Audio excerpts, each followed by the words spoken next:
You were not manipulated because others were powerful, but because your mind reacted before your reason spoke. This is where control over your life begins, in the moment you stop treating every pressure as a command and start treating it as something to examine. If you want to think with clarity in a world that constantly pushes your emotions, subscribe and stay here. This is a place for steady judgment, disciplined thought, and the daily practice of governing the only thing that is truly yours, your mind. What follows is not theory. It is direct Stoic discipline applied to real moments where people try to rush you, shape your reactions, and pull you away from reason. Learn to see what is in your control and what is not, and nothing will be able to move you without your permission. Number 1. Silence weak minds with Stoic calm. There is a moment you have already experienced, even if you never gave it a name. Someone speaks to you in a way that pulls at your emotions, a tone, a sentence, a look, designed not to inform you, but to move you. And without noticing it, your mind begins to leave its place. You feel the rise of anger, the tightening in your chest, the urge to defend yourself, explain yourself, prove yourself. In that instant, you are no longer governing your own mind. You are being moved like a tool in someone else's hand. This is where most people lose themselves. Not in grand battles, not in life-changing events, but in the quiet surrender of their attention. The moment they react without choosing to react. The moment they answer without first asking whether an answer is even required. And in that moment, the door is opened for manipulation. But there is another way to stand, a way that does not require force, argument, or victory over another person. It requires something far more difficult: stillness. Not silence of the mouth alone, but silence of the inner reaction that seeks approval, that fears judgment, that rushes to defend its fragile image. When you master this stillness, you become difficult to move, and what cannot be moved cannot be controlled. Understand this clearly. No one can manipulate a mind that refuses to be disturbed. Manipulation only works where emotion is handed over without discipline. When you react instantly, you are offering your judgment to someone else. You are saying, without words, "Here, take my peace and use it against me." The undisciplined mind does this without awareness. It believes it is protecting itself, when in truth it is exposing itself. The first act of strength is not speech. It is pause, a deliberate interruption between what happens and what you choose to become in response. In that pause, you reclaim ownership of your mind. You remind yourself that nothing outside your reason has authority over your character unless you grant it. When someone attempts to pull you into emotional reaction, you do not rise to meet their energy. You lower yourself into clarity. You do not match their urgency. You return to control. This is not weakness. This is mastery of attention. And attention is the only true battlefield where your life is shaped. There is a phrase that belongs to this discipline, not as a weapon against others, but as a boundary for yourself. This does not require my reaction. Say it internally when words are thrown at you meant to disturb your peace. Not every statement deserves entry into your mind. Not every tone deserves interpretation. Not every accusation deserves engagement. When you begin to live this way, something unsettling happens for those who depend on emotional reaction. They begin to lose access to you. Not physically, but psychologically. The hooks no longer find purchase. The words no longer land where they once did. And in that absence of reaction, their influence weakens. But the true work is not about them. It is about you. Because every time you react impulsively, you are not only being influenced by others, you are reinforcing your own lack of control. You are training yourself to be unstable, and a mind that is trained to be unstable will suffer even in silence. The discipline required here is simple in concept but demanding in practice. Before responding to any emotionally charged situation, you delay, even if only for a breath. That breath is not empty, it is a return to reason. In that breath, you ask a single question: is this within my control? If it is not, you release your need to control it. If it is, you respond with measured clarity, not emotional urgency. You will notice something as you practice this. People who rely on emotional pull will often escalate when they do not receive the reaction they expect. They may increase their tone, sharpen their words, or attempt to provoke guilt. This is not power. It is dependence on your instability, and once you stop supplying that instability, the structure of their influence collapses. But do not fall into the illusion that silence is passive. Stoic silence is active control. It is the refusal to let external forces dictate your internal state. It is not avoidance, it is governance. You are not escaping the situation. You are refusing to be dragged into it unconsciously. There is a deeper layer to this discipline. You must learn to observe your own desire to respond. Even before words come out, there is a surge within you that wants to correct, defend, or prove. That surge is the beginning of loss. Not because it is wrong to respond, but because it is uncontrolled. Train yourself to see that surge as something separate from your reason. It is a signal, not a command. When you see it clearly, you gain freedom, because what is seen clearly loses its power to control you. And in that clarity, silence becomes strength rather than avoidance. There will be moments when silence feels uncomfortable, when you feel that if you do not respond, you are losing ground. This is the illusion that keeps most minds trapped, the belief that control is maintained through engagement.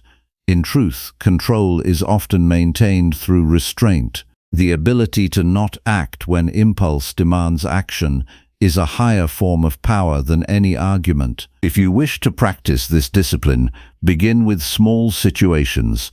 Not every challenge requires immediate reaction. When someone speaks with impatience, do not match it. When someone attempts to rush your decision, slow yourself internally. When someone tries to provoke emotional agreement, remain anchored in observation rather than absorption. At the end of each day, examine where you lost this discipline, not with judgment, but with clarity. Ask yourself, where did I react before I thought? Where did I allow emotion to speak first? Where did I surrender my inner governance? This examination is not punishment, it is correction. And correction repeated becomes mastery. You are not trying to become emotionless. That is not the aim. Emotion will arise regardless. The aim is not to eliminate feeling, but to prevent feeling from governing your actions. There is a difference between experiencing emotion and being ruled by it. One is natural. The other is surrender. When you master silence in the face of manipulation, you do not become less human. You become less controllable. You begin to see clearly that most conflict is not about truth, but about influence. And when influence fails, conflict loses its foundation. There will be people who misinterpret your calmness as weakness. Let them. Their interpretation does not define your discipline. What matters is not how others label your silence, but whether your silence is governed by reason or fear. One is strength. The other is avoidance disguised as control. The deeper truth is this: no one can extract from you what you refuse to give.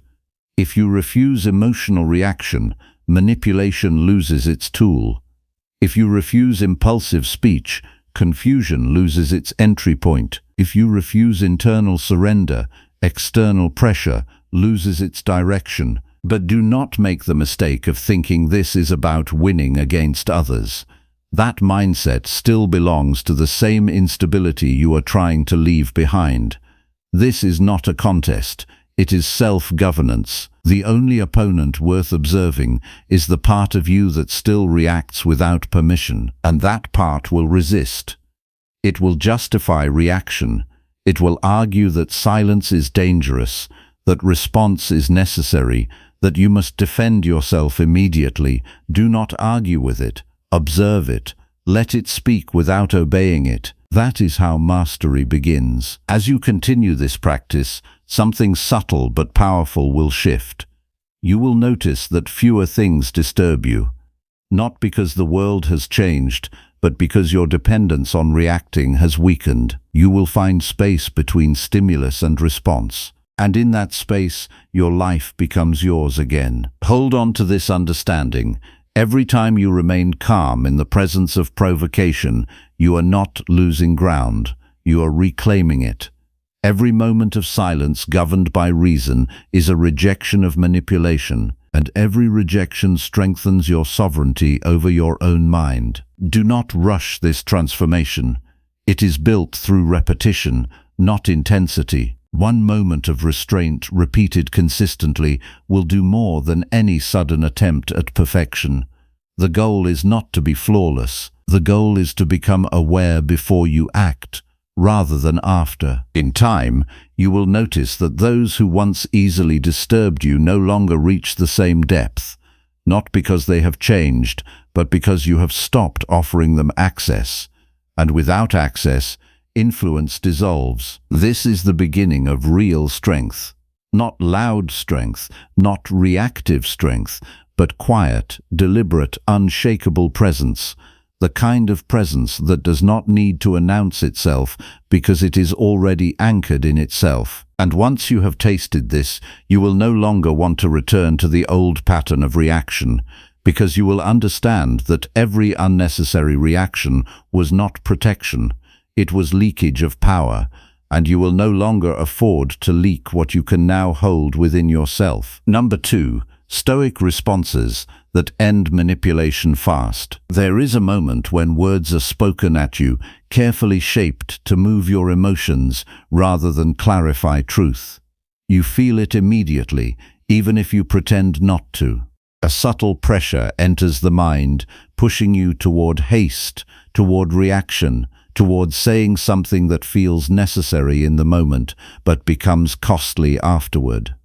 In that instant, the real battle is not with the other person. It is with your own unexamined impulse to respond without first understanding what is happening within you. This is where manipulation finds its opening, not in what is said, but in how quickly you abandon your own judgment to meet it. The untrained mind believes it must answer every challenge, correct every distortion, defend every perception of itself. But the disciplined mind knows something different. Not every statement deserves entry into your reasoning.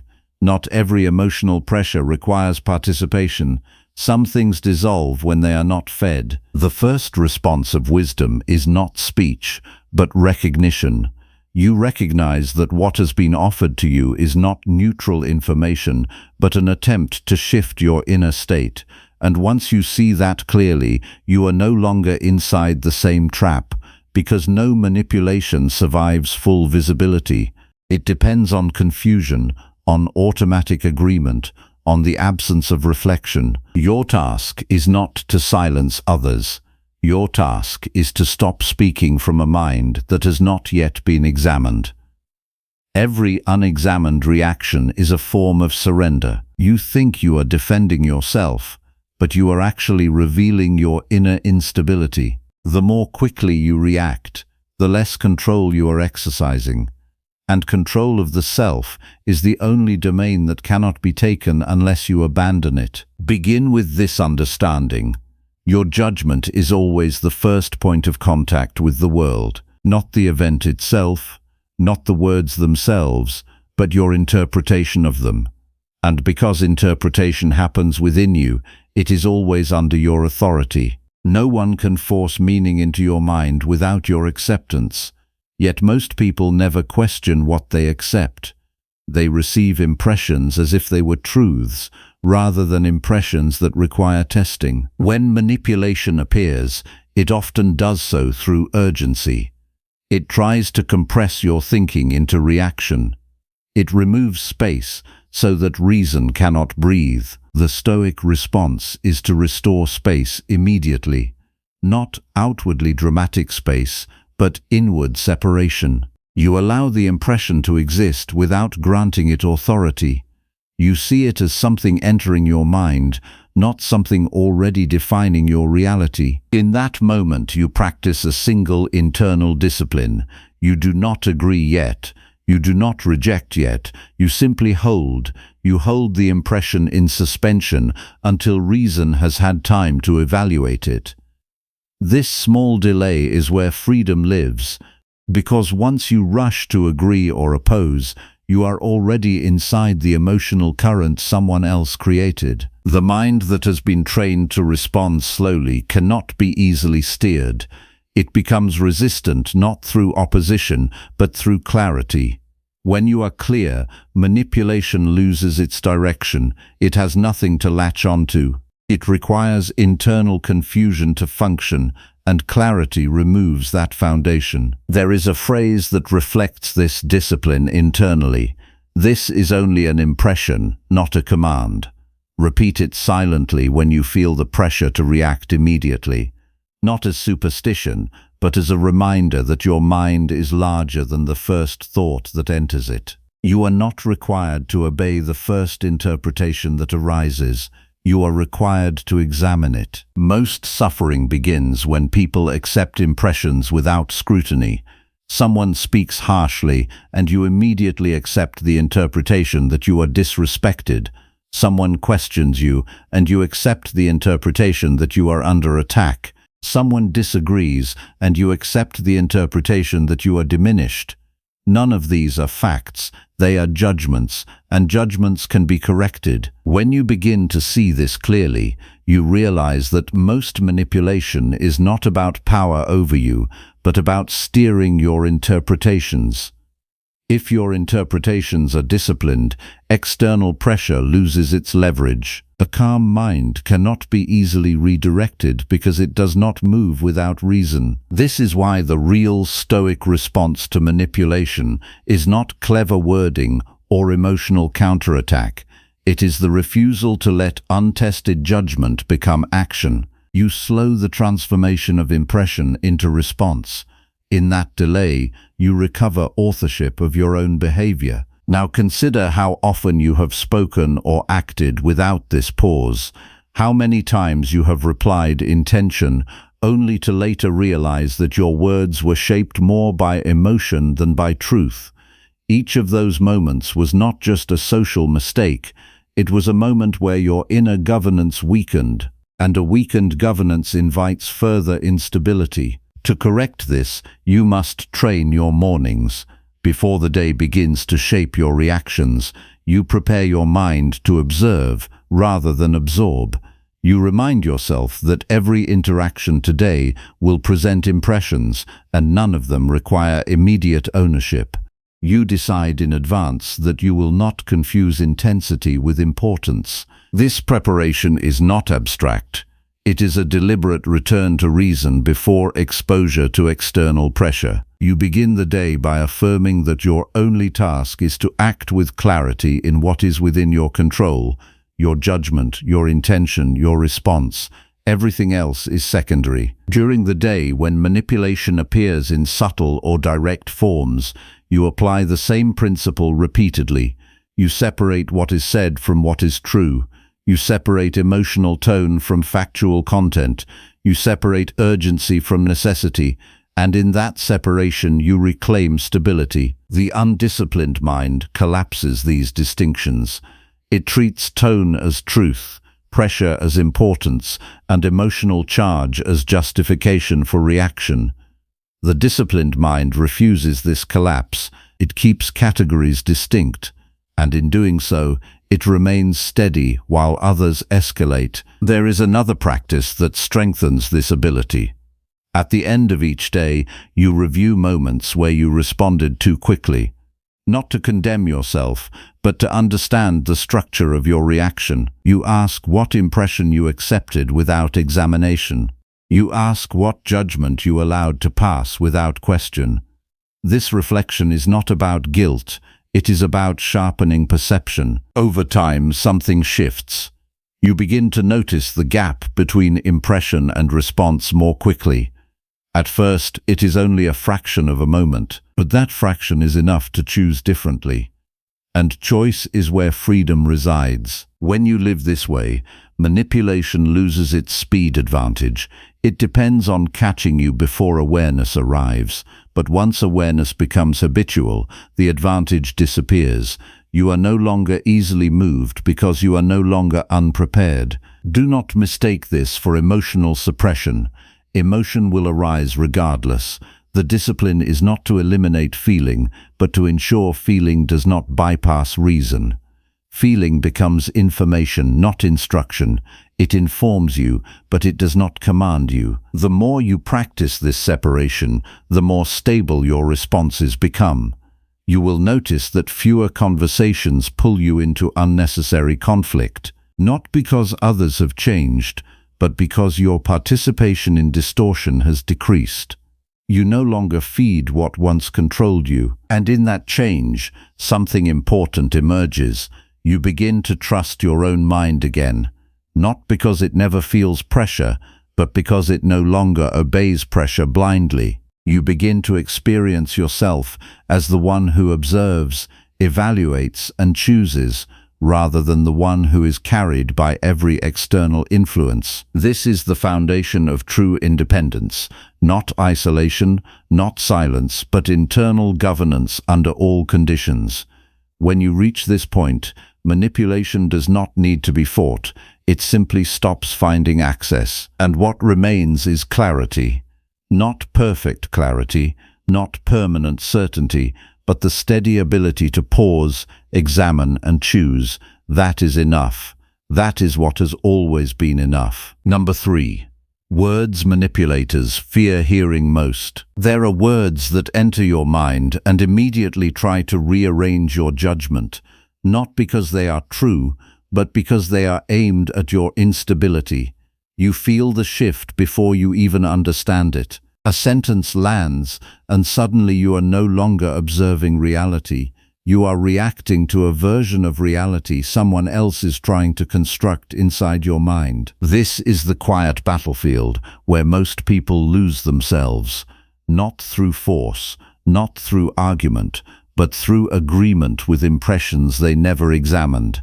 The undisciplined mind hears a claim and rushes to respond as if speed were the same as truth. But speed is often the enemy of clarity, and clarity is the only protection you have against distortion. There are specific words that disrupt manipulation at its root, not because they attack the other person, but because they withdraw your mind from automatic participation. These words are not loud, they are not emotional, they are not defensive.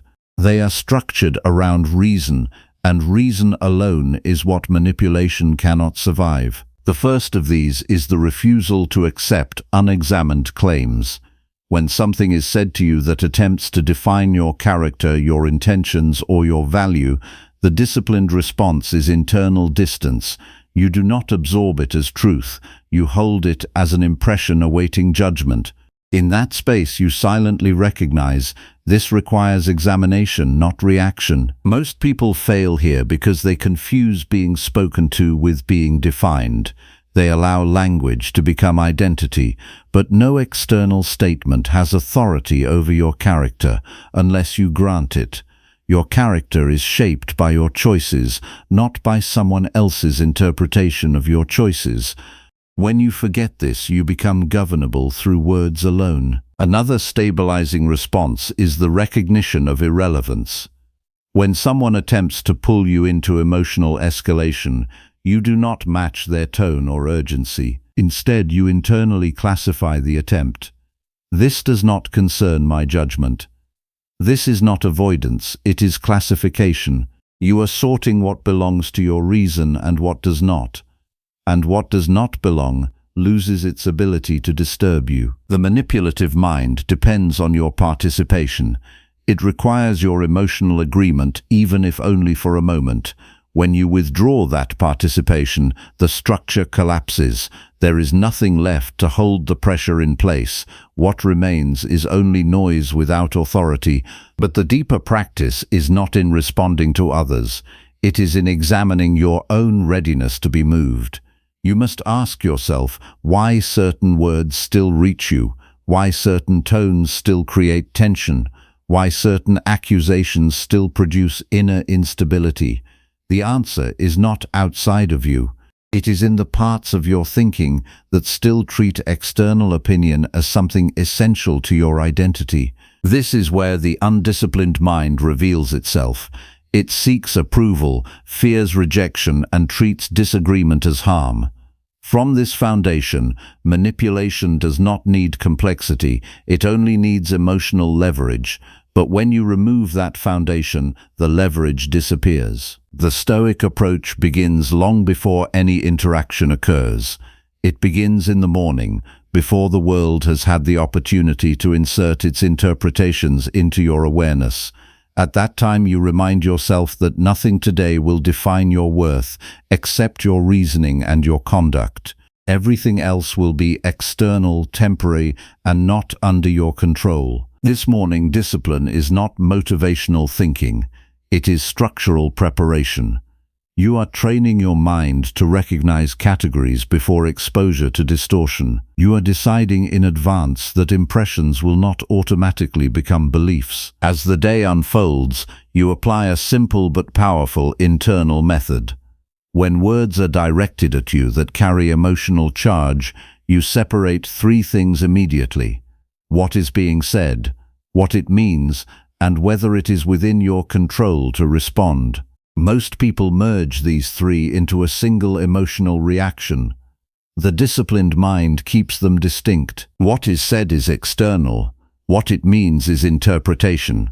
Whether you respond is choice. Only one of these belongs fully to you. And the moment you remember that, manipulation loses its direct path into your behavior. There will be attempts to push you into urgency. Urgency is one of the oldest tools of influence over the undisciplined mind. It creates the illusion that immediate reaction equals correctness, but truth does not require haste. Only distortion demands speed. When you feel urgency rising within you, that is the moment to slow down, not accelerate. In that slowing, you create space for reason to re-enter. Reason does not operate under pressure. It requires distance. It requires observation. It requires the refusal to collapse thought into impulse. And in that space, you regain authority over your response. Another key practice is the rejection of assumed interpretation. When someone speaks in a way that could be taken multiple ways, the undisciplined mind selects the most emotionally charged interpretation. The disciplined mind does not assume, it waits. It clarifies internally before accepting meaning. This single difference separates reaction from governance. You must also recognize how often your own inner dialogue participates in your instability. After being exposed to manipulative language, the mind often continues the conversation internally, replaying and escalating it. This is where you either regain control or deepen disturbance.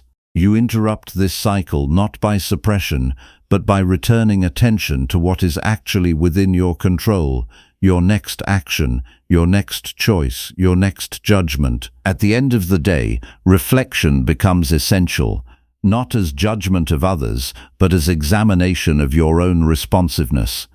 Where did you accept a claim too quickly? Where did you allow tone to influence truth?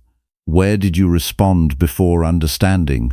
These are not moral failures. They are training points, and training repeated becomes character. Over time, something changes in how you are perceived by those who rely on emotional leverage. You become less accessible to manipulation, not through resistance, but through absence of automatic reaction. Where there is no automatic reaction, there is no predictable control. And where there is no predictability, influence weakens. But the real transformation is internal. You begin to notice that your mind no longer accepts every statement as a demand. You begin to feel the space between hearing and responding, and in that space you find something rare, the ability to choose without pressure. This is not detachment from life. It is engagement with life without surrendering your judgment to it. You are still present, still aware, still responsive when reason calls for it, but you are no longer governed by the emotional weight of external voices. There is a final truth that must be understood clearly. Words have no power over a disciplined mind unless that mind gives them authority. Manipulation is not something that succeeds on its own. It succeeds through unexamined acceptance. And once acceptance becomes examined, it ceases to be automatic. What remains is clarity. Not perfect clarity, not constant certainty, but the consistent ability to pause, evaluate, and choose. That is the real end of manipulation. Not victory over others, but mastery over the part of yourself that once believed every word deserved obedience. Number 4. Stay untouchable through Stoic self-control. There is a point in life where you stop asking why other people disturb your peace and start asking why your peace is so easily disturbed. That question is the beginning of self-control. Not the control of events, not the control of people, but the control of the only thing that has ever truly belonged to you, your own mind at the moment of reaction. Most suffering is not created by what happens. It is created by what is allowed to enter without examination. A sharp comment, a dismissive tone, an unexpected accusation, and suddenly the mind begins to move as if it has been commanded. Thoughts rise without invitation. Judgment forms without inspection. Emotion takes leadership without permission. And in that instant, you are no longer governing yourself. You are being governed by impulse shaped by external pressure. Self-control is not suppression of life. It is the refusal to be governed by what is unstable. It is the discipline of placing reason before reaction, even when reaction feels justified, especially when it feels justified. Because what feels justified in the moment is often what destroys clarity over time. You must understand that no one reaches into your mind and takes control directly. What happens instead is more subtle. You hand it over through immediate response, through unexamined agreement, through emotional participation in situations that did not first pass through rational evaluation. This is how inner sovereignty is lost, not in a single moment, but in repeated small abandonments of judgment. To become untouchable through self-control does not mean becoming closed or indifferent. It means becoming ungovernable by impulse. It means that no external force can predictably determine your internal state. And if your internal state cannot be reliably altered by pressure, then manipulation loses its foundation. Begin with recognition. Every emotional disturbance begins with an interpretation.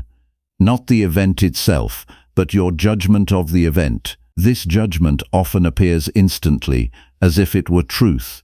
But it is not truth, it is perception, and perception must always be examined before it is accepted as reality. When someone speaks to you in a way that provokes anger, you are not experiencing their words alone.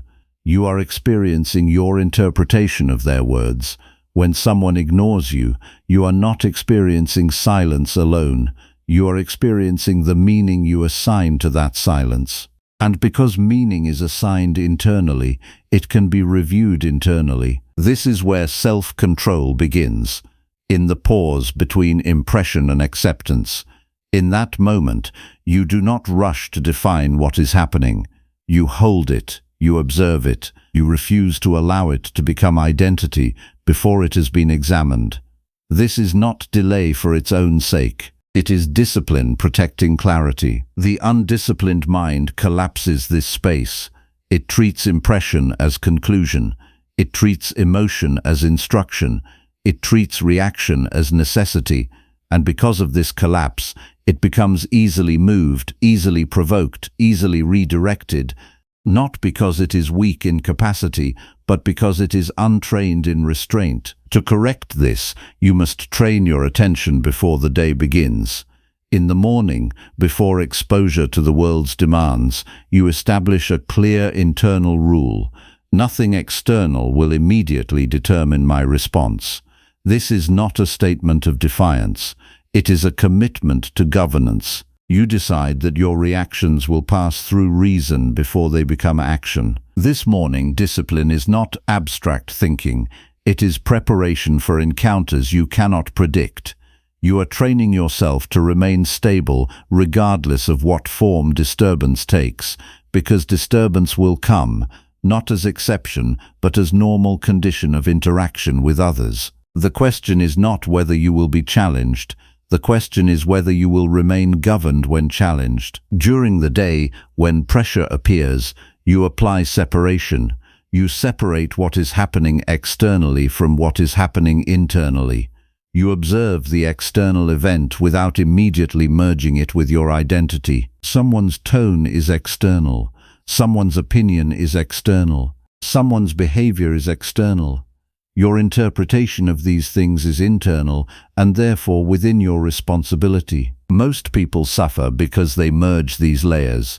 They believe that what others do automatically defines what they are.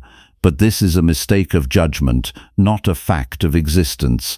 No external action contains your value. Only your response reflects your character.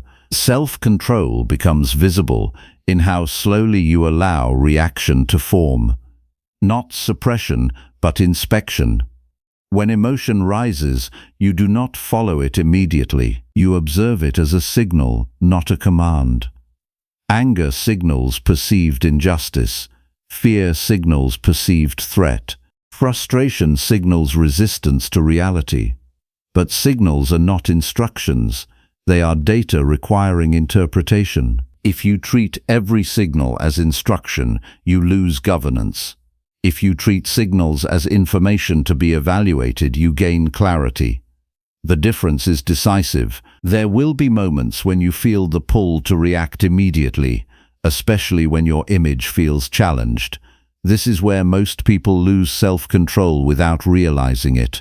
They believe they are defending themselves, but they are actually surrendering to impulse shaped by insecurity. And insecurity, when unexamined, becomes the steering force of behavior. To remain untouchable, you must stop treating emotional discomfort as an emergency. Discomfort is not danger, it is information. It does not require immediate correction, it requires understanding. When you stop reacting to discomfort as if it were threat, you begin to weaken its control over you. At the end of each day, reflection becomes essential. You review where your reactions preceded your reasoning. Not to punish yourself, but to understand the structure of your loss of control. You ask what impression was accepted too quickly. You ask what emotion was obeyed without evaluation. You ask where reason was bypassed. This practice is not moral accounting. It is training in awareness. Through repetition, something shifts. You begin to notice earlier when reaction is forming. At first, after the reaction has already begun, then during its formation, eventually at the moment of its first appearance, and in that progression lies real freedom. Not freedom from emotion, but freedom from automatic obedience to emotion. As this discipline deepens, you become less influenced by external instability. Not because the world becomes calmer, but because your participation in instability decreases. You are no longer easily pulled into unnecessary conflict, because you no longer treat every disturbance as requiring engagement. People may still attempt to provoke, rush, or pressure you, but their success depends on your participation. When participation is no longer automatic, influence weakens. What remains is your ability to choose whether engagement is rational or unnecessary. This is the essence of being untouchable. Not being unaffected, but being ungoverned by external force. You still see clearly, you still hear clearly, but you no longer confuse clarity with compulsion. You do not move simply because something has been said. You move because reason has approved movement, and in that state you recover something most people lose without noticing: ownership of their own mind. Not partial ownership, not occasional control, but consistent governance rooted in awareness before action. This is the discipline that changes how life is experienced. Not by removing difficulty, but by removing unnecessary surrender to difficulty. And once you see that distinction clearly, you stop asking how to escape disturbance and begin practicing how to remain steady within it. Number 5. Calm phrases that destroy emotional manipulation. There is a moment when pressure enters your mind through words, not force. A tone that tries to steer your reaction. A sentence designed to pull you into urgency, guilt, or self-doubt. And if you are not paying attention to your own thinking, you respond before you realize you have already surrendered your judgment. Not because you lack intelligence, but because you have not trained the space between hearing and reacting. That space is where your freedom lives, and most people collapse it without noticing. They treat every emotional stimulus as something that requires immediate participation. They believe silence is weakness, delay is avoidance, and calm is submission. But this is how they become predictable. And what is predictable can always be influenced. The disciplined mind speaks differently, not louder, not faster, but with clarity that does not belong to emotion. There are simple phrases that reflect this clarity, not as weapons, not as tricks, but as boundaries of reason. They are not designed to control others. They are designed to prevent you from abandoning yourself. When someone attempts to push you into emotional reaction, one internal phrase is enough to break the chain of influence. I will consider this slowly. This is not refusal. It is control over pace. Manipulation depends on urgency. When urgency is removed, emotional leverage weakens immediately. You are no longer reacting inside their timing. You are returning to your own. Most suffering begins when you accept someone else's urgency as your own responsibility. The mind then abandons reflection and enters reaction, but nothing external has authority over your pace of thought unless you grant it. You always retain the ability to slow the process of acceptance. Another phrase that restores order is this: I separate what is said from what is true. This simple distinction prevents emotional language from becoming internal belief. What is said is external noise until reason evaluates it. What is true must survive examination.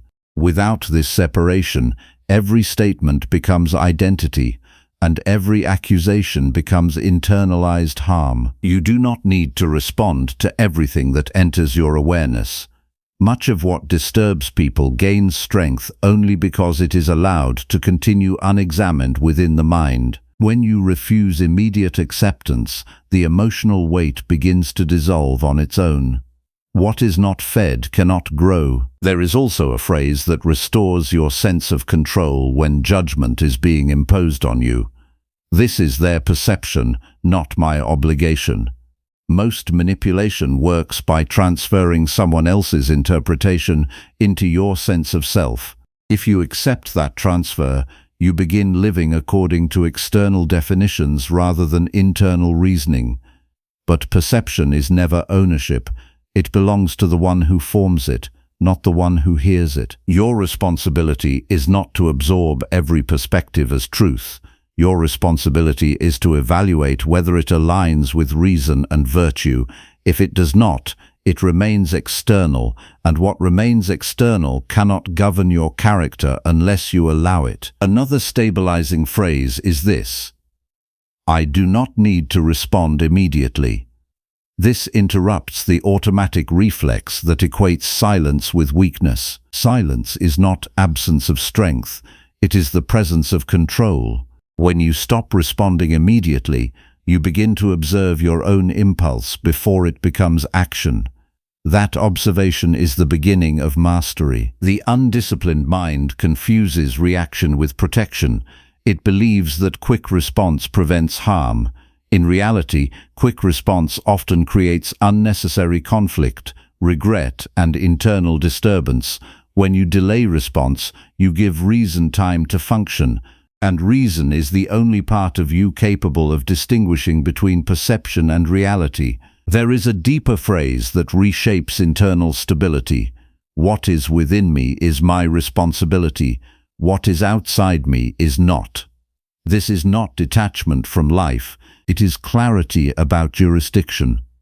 You cannot control how others speak, but you can control how you interpret speech. You cannot control how others behave, but you can control whether you surrender your mind to their behavior. Most people suffer because they invert this structure. They attempt to control what is external and neglect what is internal. They try to correct others while leaving their own reactions unexamined. This creates constant frustration because external events will never consistently obey internal preference, but internal judgment can always be trained. When manipulation attempts to create guilt, another phrase restores balance. Guilt is not proof of truth. Emotional pressure often disguises itself as moral obligation. But feeling pressured is not the same as being wrong. Emotion is not a judge, it is a signal, and signals must be interpreted, not obeyed blindly. When you begin to use these phrases internally, something important changes. You stop being pulled directly into emotional currents. You begin to observe them before entering them, and observation creates distance. Distance creates choice, and choice restores governance. At the start of the day, this discipline must already be active in your mind. Before interaction begins, you remind yourself that every impression today will require evaluation before acceptance. You decide in advance that no emotional intensity will bypass reasoning.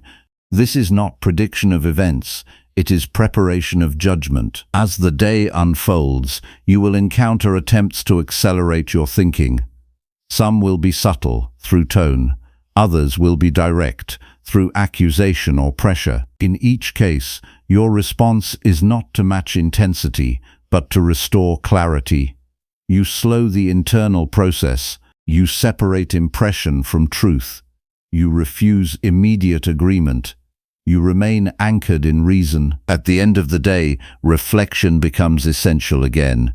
You review moments where you failed to apply these internal phrases, not to criticize yourself, but to identify where reaction bypassed awareness. You examine where urgency took control, where perception was mistaken for truth, where external judgment was accepted without examination. This reflection strengthens future awareness. Over time, something becomes clear. Emotional manipulation does not lose power because others change their behavior. It loses power because your internal response structure changes. When reaction is no longer automatic, influence loses efficiency. What once moved you easily begins to lose its grip. You will notice that conversations feel different, not because others have become different people, but because your participation in emotional distortion has decreased. You are no longer offering immediate agreement or immediate resistance. You are offering evaluation. And evaluation is the foundation of rational living. There is no need for force in this discipline, no need for hostility or withdrawal. The only requirement is awareness before acceptance. When awareness becomes consistent, manipulation loses its entry point. It cannot function in a mind that refuses automatic belief. The final understanding is simple. Words have no authority over a mind that does not grant them authority. Emotional pressure has no power over a mind that does not treat emotion as command. And external judgment cannot define a mind that has learned to separate perception from truth. What remains is clarity, not perfection, not emotional absence, but the steady ability to pause, evaluate, and choose without surrendering yourself to the urgency of others. Number 6. Stoic wisdom against toxic mind games. There is a level of mental disturbance that does not come from events themselves, but from the way your mind interprets and participates in them. Toxic mind games do not begin with actions alone. They begin when your attention is pulled away from reason and into emotional confusion.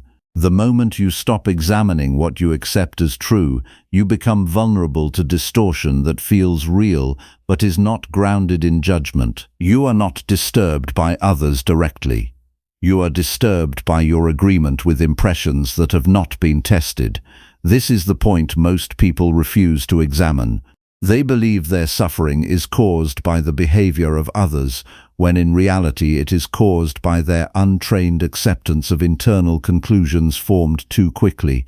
Every unexamined judgment becomes a point of control over your emotional state. Toxic dynamics thrive in minds that react before they reflect.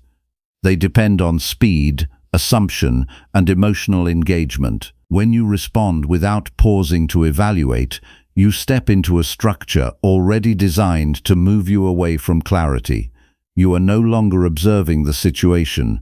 You are participating in its instability. The disciplined mind refuses this entry point. It does not rush to define what is happening.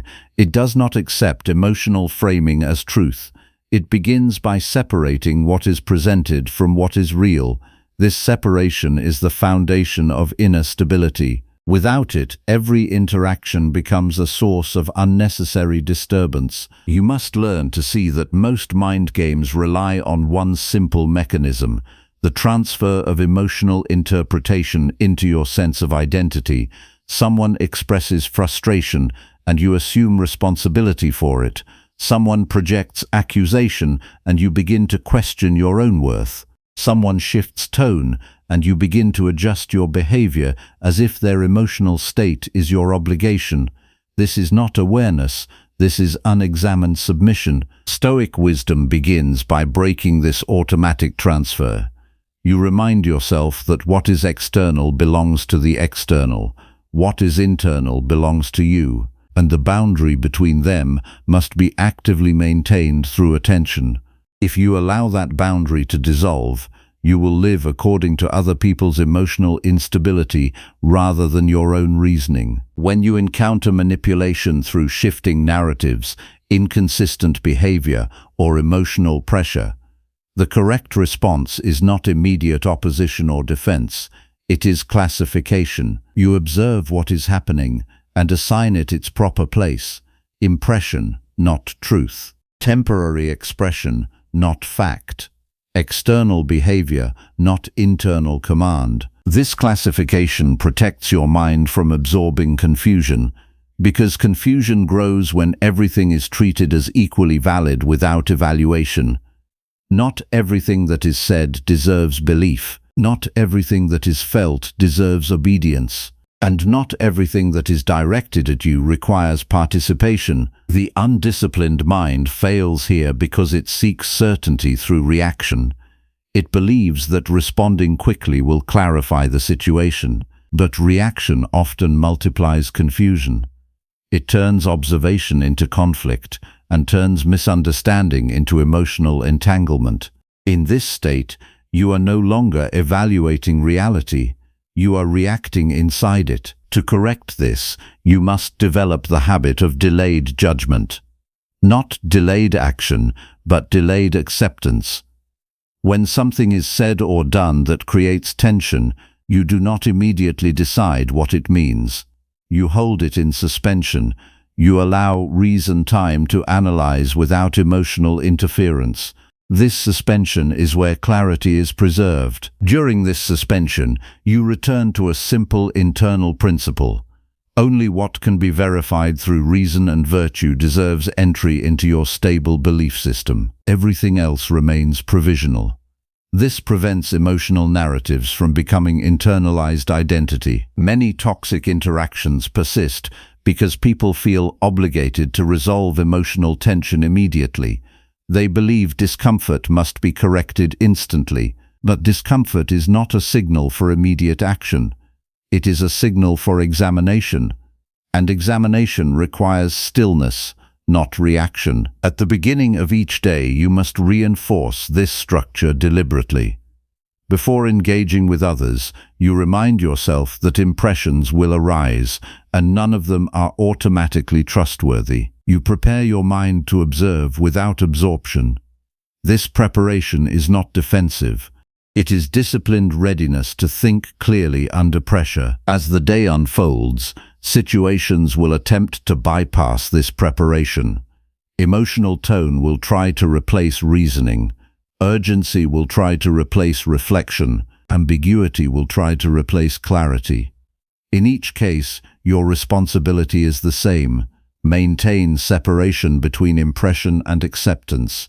Do not allow the first interpretation to become final judgment. When you feel yourself pulled into emotional reaction, recognize that you are not yet thinking clearly. You are responding to pressure, not reasoning from understanding. This recognition alone creates distance, and in that distance, you regain the ability to choose your response instead of being driven by it. You must also examine your own internal participation in these dynamics. Often, the continuation of toxic interaction is supported by your willingness to engage emotionally, not because you intend harm, but because you have not yet trained yourself to refuse unnecessary participation. Every emotional exchange you enter without reflection reinforces the pattern of reaction over reason. The disciplined path is to reduce this participation gradually, not by withdrawal from life, but by refinement of response. You speak when reason requires speech. You remain silent when reaction alone is motivating expression. You respond based on clarity, not emotional pressure. At the end of the day, reflection becomes the instrument of correction. You review moments where you accepted interpretations too quickly, where you allowed emotional framing to override judgment, where you participated in confusion instead of observing it. This review is not self-judgment. It is calibration of perception. Over time, something fundamental changes. You begin to notice manipulation earlier, before it enters deeply. You see the structure of emotional pressure without being absorbed by it. You recognize attempts to shift your judgment without automatically accepting them. This awareness weakens the effectiveness of toxic patterns because they rely on unobserved participation. Eventually, you reach a point where your internal state is no longer easily reorganized by external emotional behavior. Not because you have become indifferent, but because you have become precise. You respond only when reason confirms response is appropriate. You remain still when reaction has no value. In this state, toxic mind games lose their structure. They depend on unexamined participation.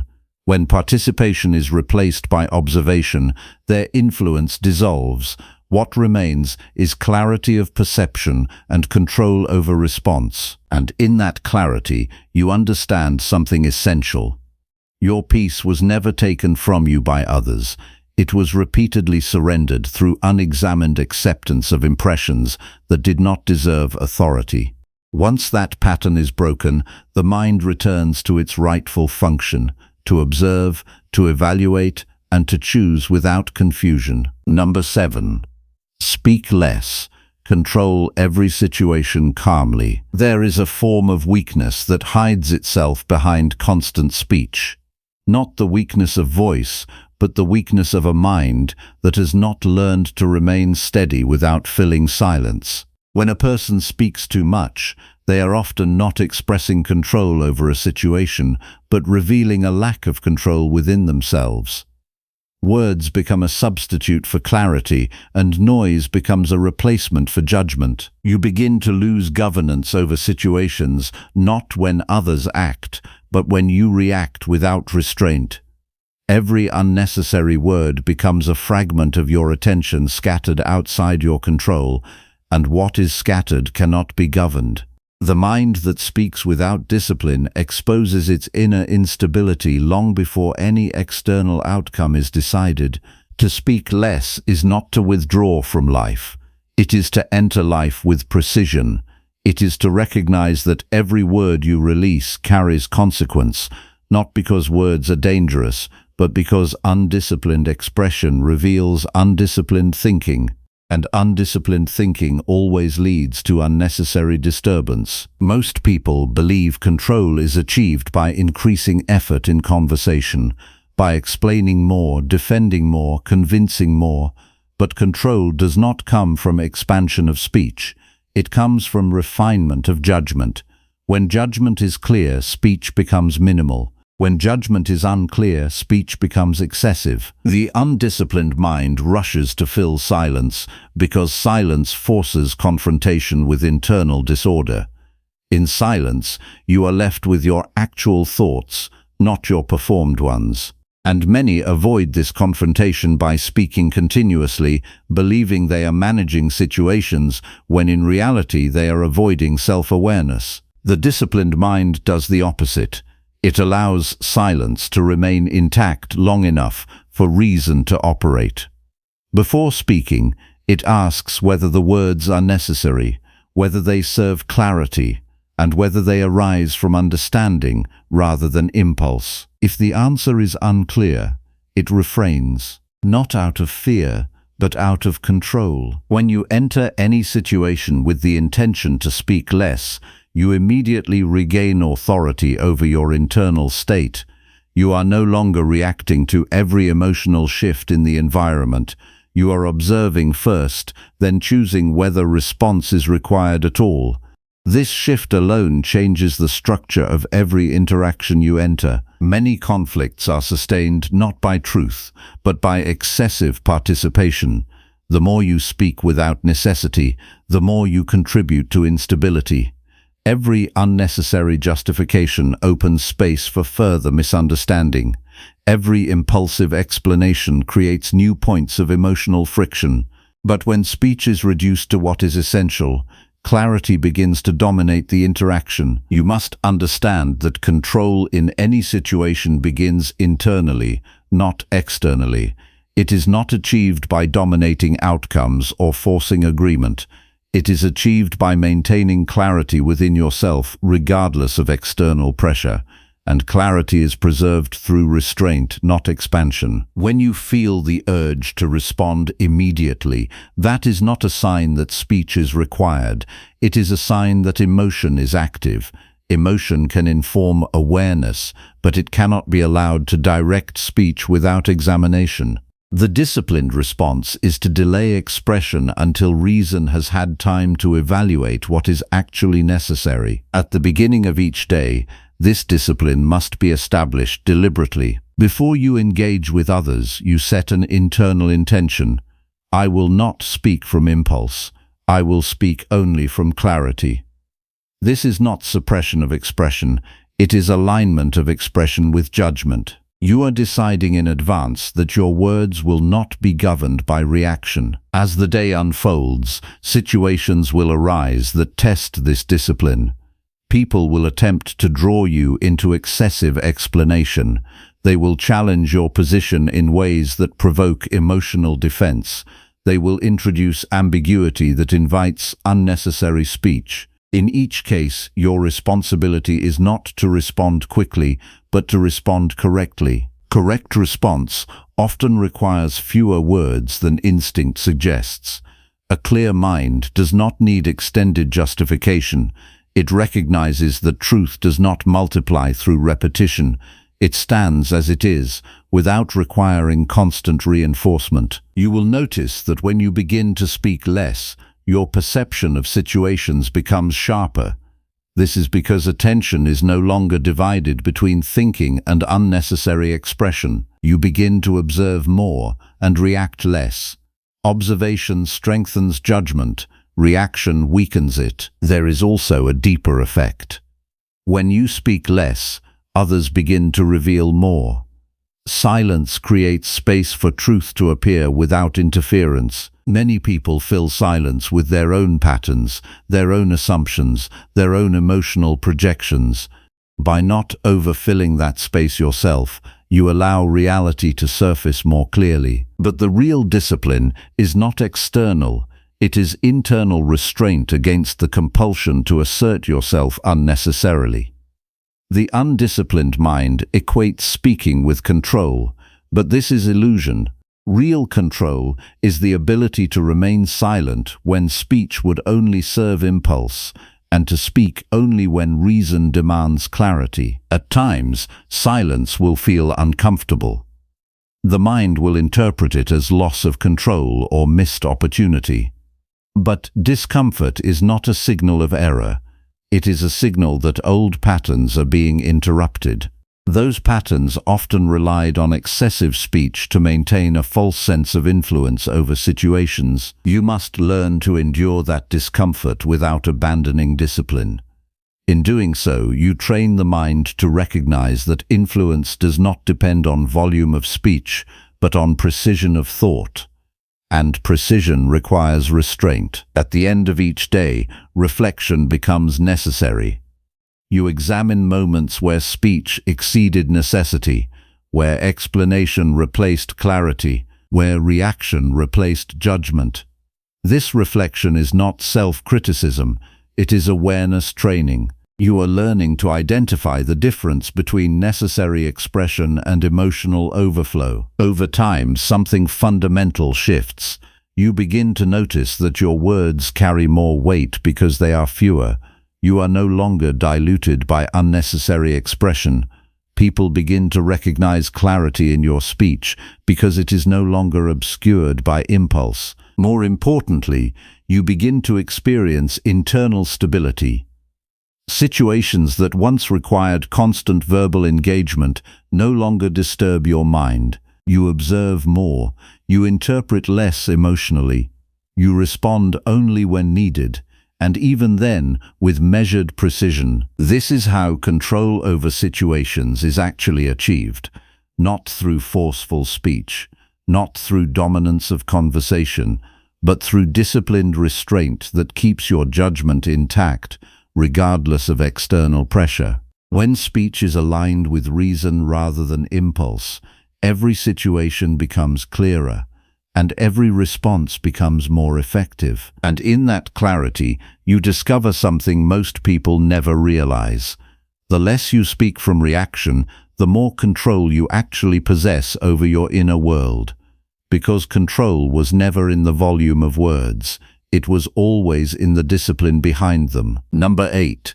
Stoic boundaries manipulators cannot break. There is a point in every life where you realize that most of your suffering did not come from events themselves, but from how easily your inner boundaries were crossed. Not physical boundaries, but the far more important ones: your attention, your judgment, your willingness to accept what others project onto you without examination.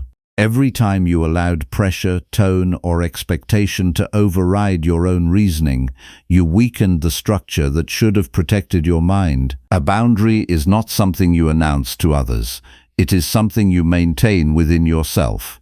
It is the quiet decision that no external force will bypass your reason without being examined first. Most people think boundaries are about controlling others, but in truth, boundaries are about controlling access to your own mind. And if you do not control that access, someone else will use your openness against you. You must recognize how manipulation operates. It does not break boundaries directly. It erodes them slowly through emotional pressure, urgency, guilt, or repeated expectation.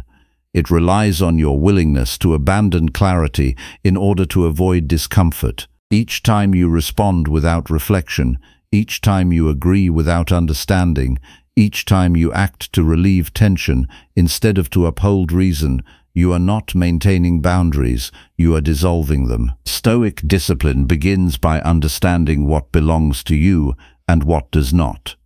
Your judgments belong to you, your responses belong to you, your intention belongs to you. The opinions, reactions, and expectations of others do not. When you confuse these categories, you begin to live as if external pressure has authority over internal governance. That confusion is the root of broken boundaries. A strong boundary is not resistance against others. It is clarity within yourself. It is the ability to pause before accepting what enters your mind and evaluate whether it deserves acceptance. Without this pause, every external influence becomes internalized, and once internalized, it begins to shape your emotions, your choices, and your behavior without your awareness. You are not disturbed because others are powerful. You are disturbed because your judgment has been trained to move before it has been examined. The undisciplined mind reacts first and understands later, if at all. This reversal of order is what creates instability. When reaction comes before reasoning, boundaries cannot exist because there is no filter between impression and acceptance. To rebuild this structure, you must begin with deliberate attention. At the start of the day, before any interaction, you set the internal principle that nothing will enter your judgment unexamined. This is not a promise to others, it is a commitment to yourself. You decide that every impression will pass through reason before becoming belief or action. As the day unfolds, situations will test this commitment. Someone will attempt to define your intentions for you. Someone will apply emotional pressure to shift your decision. Someone will expect immediate agreement without space for reflection. In each case, your discipline is the same. You do not allow urgency to replace clarity. Urgency is one of the most effective tools for breaking boundaries because it compresses your thinking into reaction. When you feel rushed, your mind narrows. You stop evaluating and start complying. But urgency is not truth. It is a condition imposed to bypass reasoning, and anything that bypasses reasoning is a threat to your internal structure, even if it appears harmless. You must learn to respond internally with distance, not emotional distance from life, but cognitive distance from immediate interpretation. When something is said or done that presses against you, you hold it in awareness without immediate acceptance. You allow space for reason to operate. That space is your boundary in action. Many people believe boundaries require confrontation, but confrontation without clarity is just another form of reaction. True boundaries do not need escalation. They need consistency. They are maintained through repeated refusal to let unexamined impressions become decisions. When guilt is used to influence you, recognize it as a pressure signal, not a moral conclusion. When someone attempts to create urgency, recognize it as a disruption of reasoning time, not a necessity for immediate action. When someone projects expectations onto you, recognize it as their internal state, not your obligation. These recognitions are not defensive strategies, they are corrections of perception. The undisciplined mind fails here because it mistakes emotional intensity for validity. It assumes that what feels urgent must be important, but importance is determined by reason, not emotional pressure. Emotion can inform awareness, but it cannot be allowed to define obligation. To strengthen your boundaries, you must also observe your internal participation in their weakening. Often, you are not forced to abandon your reasoning.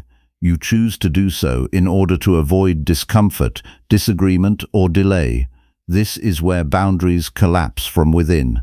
Not through attack, but through surrender. The correction begins when you become willing to endure discomfort without abandoning clarity.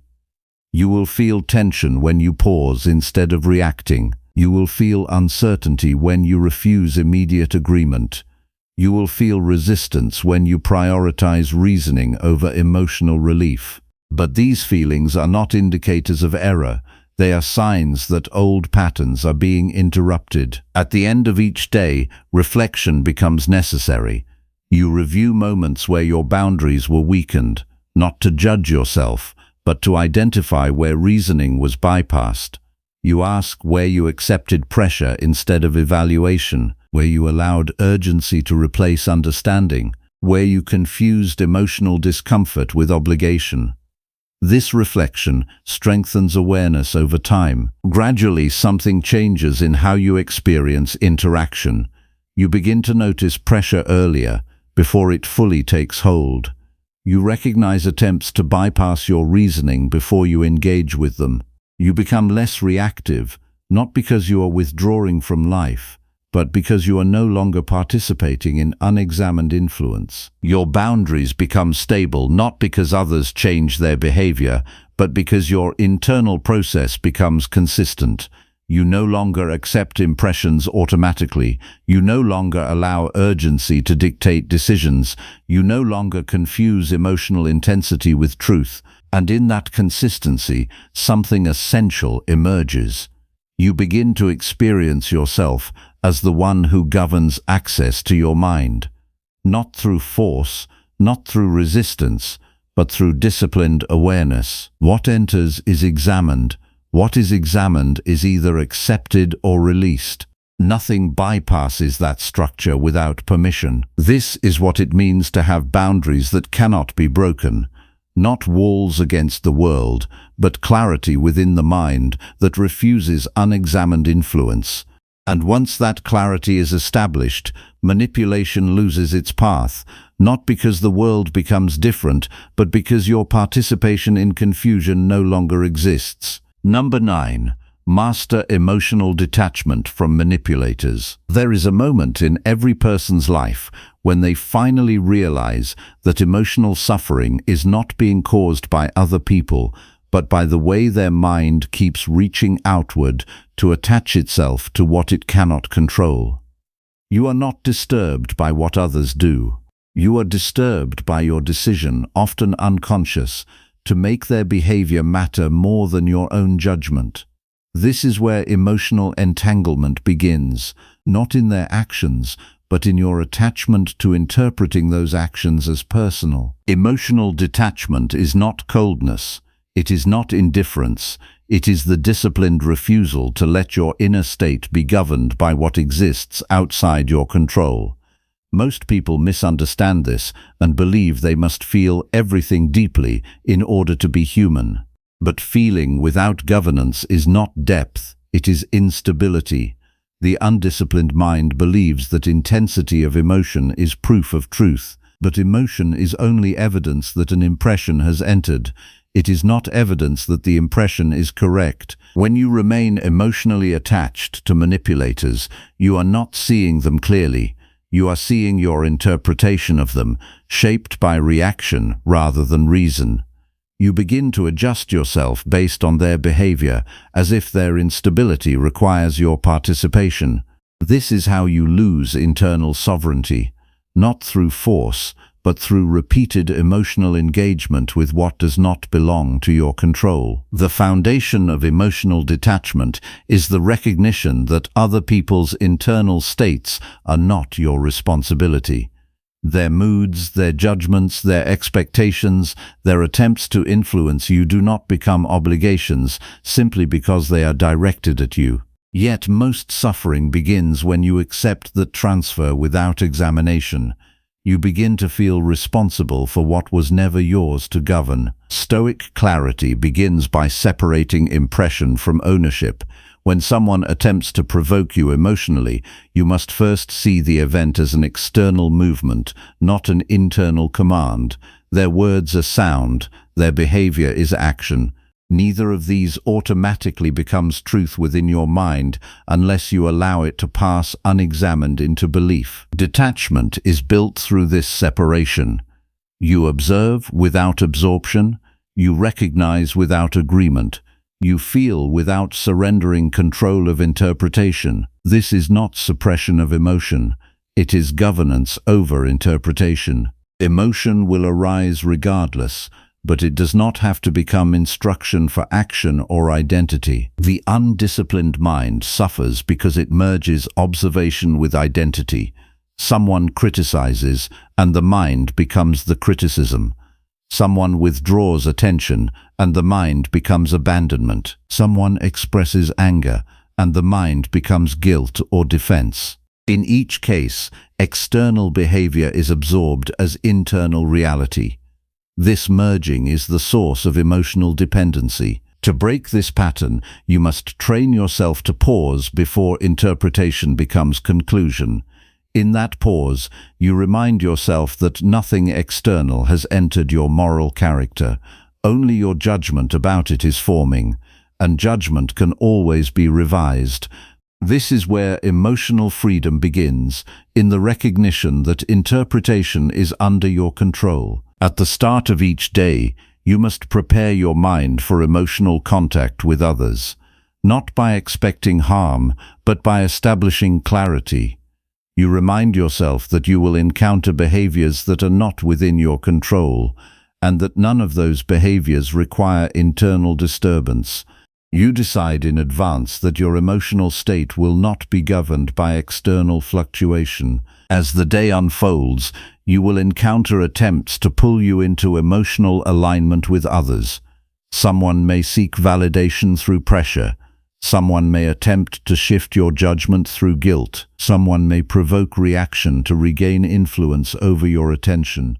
In each case, your discipline is not to engage emotionally, but to observe the structure of the attempt without surrendering your reasoning. You begin to notice that emotional manipulation loses its force when it is not internally completed.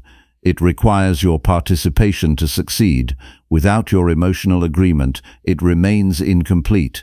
This is why detachment is not escape, it is interruption. You interrupt the process by which external emotion becomes internal disturbance. When you feel emotional movement arising, you do not identify with it. You recognize it as a signal that an impression has been received. But a signal is not a command. Anger signals perceived injustice. Anxiety signals perceived uncertainty. Guilt signals perceived moral pressure. But none of these signals are proof that your judgment is incorrect. They are only indicators that interpretation is active. The disciplined mind does not eliminate these signals. It evaluates them. It asks whether the interpretation producing them is accurate or merely automatic. In this evaluation, emotional control is not achieved by suppression, but by clarification. You must also confront the internal habit of emotional attachment to outcomes you cannot control. Much of emotional manipulation works because people believe they must secure certain responses from others in order to feel stable. This dependence creates vulnerability. When your emotional stability depends on external behavior, you are no longer governing your inner life. You are waiting for permission to feel at peace. To detach, you must return ownership of stability to your own judgment. Your peace is not negotiated through others. It is maintained through the quality of your reasoning. When reasoning is clear, emotional turbulence loses authority. When reasoning is clouded, emotional dependency increases. At the end of each day, reflection becomes essential. You examine where you became emotionally entangled, not to judge yourself, but to understand where interpretation was mistaken for reality. You look at moments where you absorbed others' emotional states as your own responsibility. You identify where reaction replaced observation. This reflection builds awareness, and awareness reduces repetition. Over time, something shifts. You begin to notice emotional manipulation earlier, before it fully enters your internal space. You recognize the structure of pressure without being absorbed into it. You see emotional attempts to influence you without automatically responding in kind. This recognition creates distance, and distance restores control. You begin to experience interactions differently, not because others have changed, but because your participation in emotional fusion has decreased. You are no longer merging your internal state with external fluctuations. You remain present but not absorbed, engaged but not governed. This is emotional detachment in its true form, not absence of feeling, but absence of dependence. You still perceive emotion, but you no longer surrender your judgment to it. You still interact with others, but you no longer allow their internal instability to define your internal state. And in this condition, something essential becomes clear. No one has ever had direct access to your peace. Only your willingness to attach it outward has ever made it vulnerable. Once that attachment is removed, emotional manipulation loses its foundation, not because the world changes, but because your mind no longer participates in losing itself within it. Number 10. Powerful Stoic lines for inner strength. There is a moment when a person finally stops blaming circumstances and starts examining the quality of their own thinking. Not the events of life, not the behavior of others, but the untrained judgments that have been running silently in the background, shaping reactions, decisions, and emotional instability.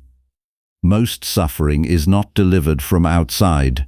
It is constructed internally through repeated acceptance of impressions that were never questioned. Inner strength does not begin as confidence or motivation. It begins as discipline over interpretation. Because what weakens a person is not what they face, but how quickly they assign meaning without examination. Every time you accept a thought as truth without testing it, you are surrendering a part of your mental authority. And repeated surrender becomes character. To build inner strength, you must first understand that your mind is constantly generating judgments that feel like reality. Someone ignores you, and the mind says it is disrespect. Someone disagrees with you, and the mind says it is rejection. Someone speaks harshly, and the mind says it is threat. None of these are facts.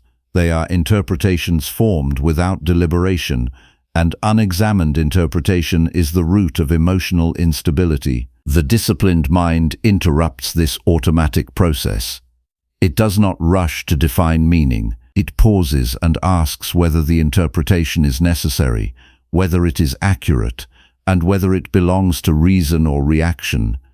In this pause, strength is formed, not the strength of resistance, but the strength of clarity. You must learn to recognize that most emotional disturbance arises from treating impressions as conclusions. A thought enters, and instead of being examined, it is accepted. That acceptance becomes the foundation of emotional response. And once emotion is activated by unverified judgment, behavior follows without reflection. This is how people lose control without realizing it. Inner strength requires reversing this sequence. Thought must be observed before acceptance. Impression must be evaluated before belief. Emotion must be recognized before action. When this order is restored, the mind stops reacting blindly and begins responding rationally. At the beginning of each day, you must set this structure deliberately. You remind yourself that nothing entering your mind today will automatically be treated as truth. Every impression will require examination. Every judgment will pass through reason before becoming action. This is not an external rule, it is internal governance. As the day unfolds, situations will test this discipline. Words will be spoken that attempt to define you. Circumstances will arise that attempt to pressure your decisions. Emotional tones will appear that attempt to bypass your reasoning. In each case, your strength is not in opposing these forces, but in refusing to be governed by them. The undisciplined mind reacts immediately to external pressure because it confuses intensity with importance. It assumes that what feels urgent must be acted upon, but urgency is often a distortion of perception, not a reflection of truth. When you respond to urgency without examination, you are not acting with strength, you are acting under influence. True inner strength is the ability to remain unchanged in judgment while external conditions fluctuate. This does not mean indifference, it means stability of reasoning regardless of emotional pressure. You remain capable of observation without absorption, capable of response without reaction. There are specific internal statements that anchor this strength, not as repetition, but as reminders of structure. When disturbance arises, you internally recognize this is an impression, not a command. When judgment forms quickly, you recognize this requires examination, not acceptance. When pressure builds, you recognize, my response belongs to me, not to external influence. These recognitions interrupt automatic behavior. They restore distance between thought and action. And in that distance, control returns. Most people lose inner strength not because they lack intelligence, but because they never question the speed of their thinking.